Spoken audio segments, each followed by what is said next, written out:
उत्सव कथाएं चैनल में आपका खूब खूब स्वागत है।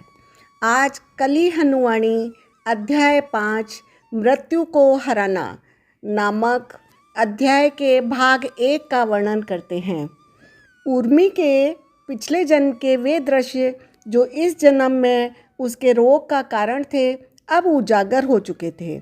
हनुमान जी ने अश्विन देवों को कहा, इसका यह बुरा रोग तब समाप्त होगा जब वह अपने पिछले जन्म के बच्चे अर्थात रवि से मिलेगी। अश्विन देवों में से एक बोला, ऐसा कैसे संभव है हनुमान जी? उर्मी तो पहले कभी इस जंगल से बाहर भी नहीं निकली और रवि यहाँ से सैकड़ों मील दूर एक नगर में रहता है। उर्मी रावण के नगर के पास है और रवि राम के नगर के पास। उनकी संस्कृति, भाषा, चाल चलन सब एक दूसरे से भिन्न है, उनमें कोई समानता भी नहीं है। हनुमान जी ने प्रसन्न भाव से उत्तर दिया, उनमें एक तो समानता यह है कि वे दोनों मेरे भक्त हैं, और इससे बड़ी समानता क्या होगी कि उनकी आत्माएं जुड़वा हैं। अश्विनी देवों में से दूसरे ने उत्साह से पूछा, हनुमान जी, तो क्या आप उनको मिलाने के लिए वैसी ही लीला करने वाले हैं जैसे आपने हिमालय से एक पर्वत लंका में लाकर दी थी? क्या आप उर्मी को उड़ाकर रवि के नगर ले जाने वाले हैं? नहीं। तो क्या उर्मी यहाँ से वहाँ जाने वाली है? परंतु वह तो एक साधारण महिला है हनुमान जी, वह आपकी तरह एक स्थान से दूसरे स्थान पर बिना समय लिए नहीं जा सकती। हाँ, जा सकती है, हनुमान जी ने विस्तृत मुस्कान के साथ कहा। केवल उनकी आत्माओं का मिलना आवश्यक है, उनके तन मन का मिलना आवश्यक नहीं है। हनुमान जी की योजना थी कि उन दोनों आत्माओं को च6 और च7 को स्वप्न लोक में मिलाया जाए और तत्पश्चात यह उन्हीं पर छोड़ा जाए कि वे आगे की यात्रा कैसे तय करना चाहती हैं। मानव संसार वैसे तो अज्ञानी आत्माओं के लिए कारागार की तरह है, परंतु इसमें यह एक अच्छी बात है कि जब मानव तन थक कर सो जाता है तब आत्माएं यहाँ से स्वतंत्र होकर स्वप्न लोक में विचरण कर सकती हैं। जैसे ही तन सोता है आत्मा स्वप्न लोक को प्रस्थान कर जाती है।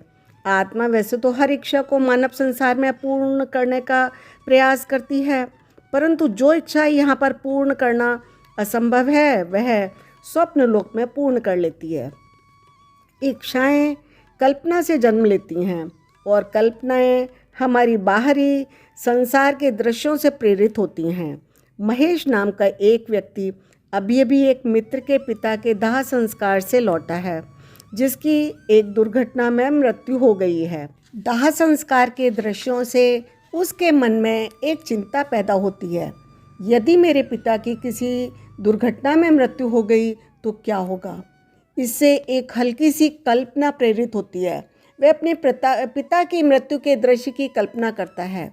यदि यह कल्पना उसकी आत्मा तक पहुंच जाती है तो इच्छा में बदल जाती है। यद्यपि अधिकतर कल्पनाएं मस्तिष्क के द्वारा सोख ली जाती हैं। उदाहरण के तौर पर महेश का मस्तिष्क एक प्रतिक्रिया उत्पन्न करता है जिससे उसकी यह कल्पना मर जाती है, प्रभु मेरे परिवार की रक्षा कर रहे हैं। यदि उसका मन इस कल्पना को रोकने में असफल रहता है तो यह इच्छा के रूप में आत्मा तक पहुंच जाती है। तत्पश्चात आत्मा को इस इच्छा का निराकरण करने के लिए कोई रास्ता ढूंढना पड़ता है। वह ऐसे दृश्य में प्रवेश करती है जिसमें महेश के पिता की दुर्घटना में मृत्यु हो जाती है, परंतु वह दृश्य स्वप्न लोक में होता है, मानव लोक में नहीं। मनुष्य के मस्तिष्क में नित्य सैकड़ों कल्पनाएं अंकुरित होती हैं। उनमें से कई इच्छाएं बन जाती हैं और आत्मा के ऊपर लद जाती हैं, जिसके कारण आत्मा का मानव संसार के दृश्यों में विचरण करना कठिन हो जाता है। इन अवांछित इच्छाओं से छुटकारा पाने के लिए आत्मा मानव संसार की देह को सुप्त अवस्था में छोड़कर स्वप्न लोक में चली जाती है, जहाँ वह विभिन्न अस्थायी देहों को धारण करके अवांछित इच्छाओं को पूर्ण करती है। जब कोई इच्छा मानव संसार में पूर्ण करना असंभव होता है तब वह स्वप्न लोक में पूरी हो जाती है। अपने पिता की मृत्यु स्वप्न में देखने पर महेश को चिंतित नहीं अपितु प्रसन्न होना चाहिए।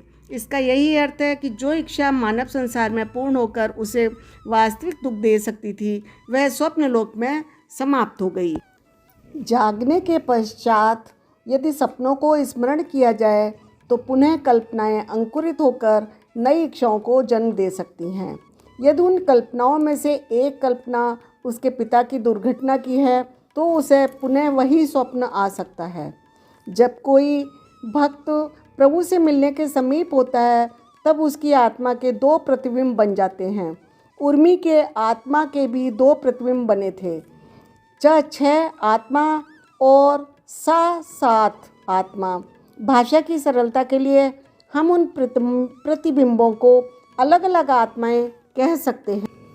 6 आत्मा उसकी अपनी थी जो पिछले जन्म में चंद्र का किरदार जी रही थी, जबकि 7 आत्मा उसे